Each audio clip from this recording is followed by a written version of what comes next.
No, no. You know, you only ever do a sequel if an audience demands it, and whether that's through box office receipts or whatever. Or it's a very, you don't just assume. Absolutely, and I've been very vocal about that. You know, in the first one, I think Perseus is a conduit for the action. It's a figurine, basically, on a wrecking ball, on a revenge mission. And, you know, with this one, I wanted to kind of, you know, you want to explore the character more, and you want to explore his relationships more with his family, with his father, with his brother, and with this one, with a son. And that exposes the character more. So, you know, that's a great opportunity. You're very lucky to get.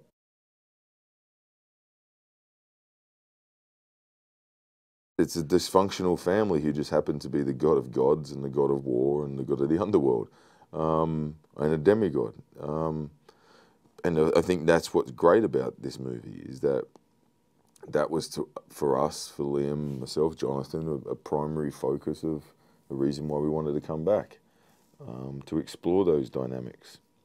And, you know, look, every family has favoritism in it. Every family has disgruntled feelings about parents or towards, you know, their siblings. So there's something that's human about these gods now that we can relate to. Because someone in the room said Perseus is going to be Luke Skywalker, and he said, well, actually, I want Perseus to be Han Solo. I thought that was freaking cool. Yeah.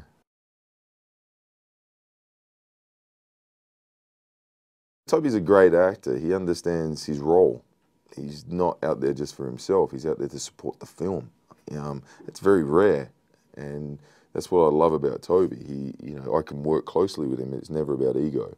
It was just about what are the dynamics between Perseus and Agenor, and how do we make this ping for an audience, you know, to use a word that I like to throw around.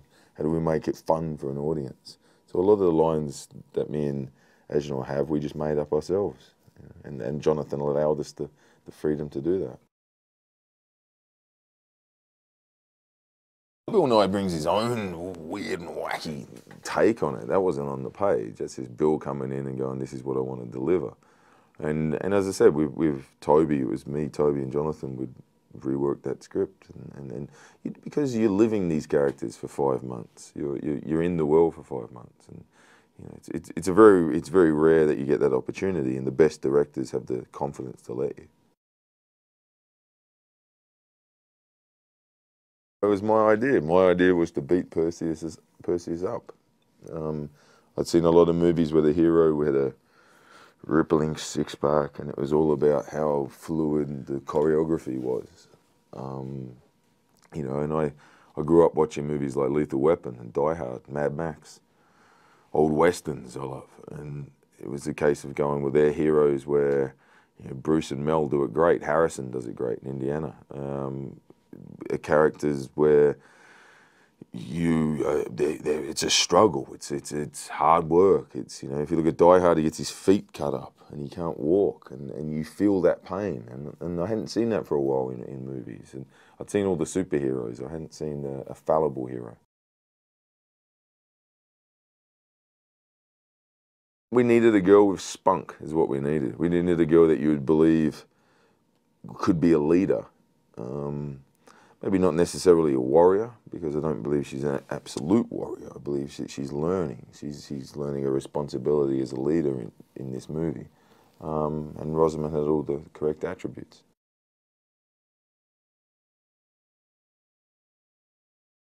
I think when you have the caliber of actors like Liam and Rafe, you utilise them. I think they got a kick out of exploring this family. I think they, you know, got to sink their teeth into these characters and into the material a bit better than they maybe had the opportunity to do on the first one. And as an actor, you know, it's a masterclass when I'm watching them. It was more I wanted each fight scene to have its own identity. Sometimes it can get lost in a movie like this and become a video game. And so if you notice, the Chimera is about me getting my son rather than me killing a Chimera. And even though you look at the Cyclops fight there's a humour to that Cyclops fight, hence all my kind of little asides, like, this is a bad idea, or, you've got to be kidding me. It's there's a humour to it that is different to, say, the Minotaur fight, where it's a real dark horror movie with a UFC battle going on. So I've got an affinity to all of them because we helped design them.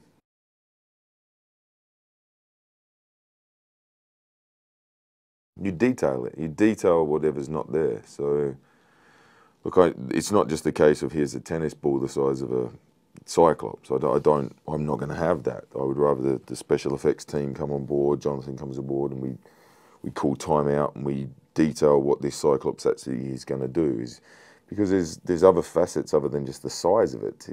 There's a great moment where the Cyclops screams and I put my head to my ears because it's like a massive foghorn. Well, that's not in the script.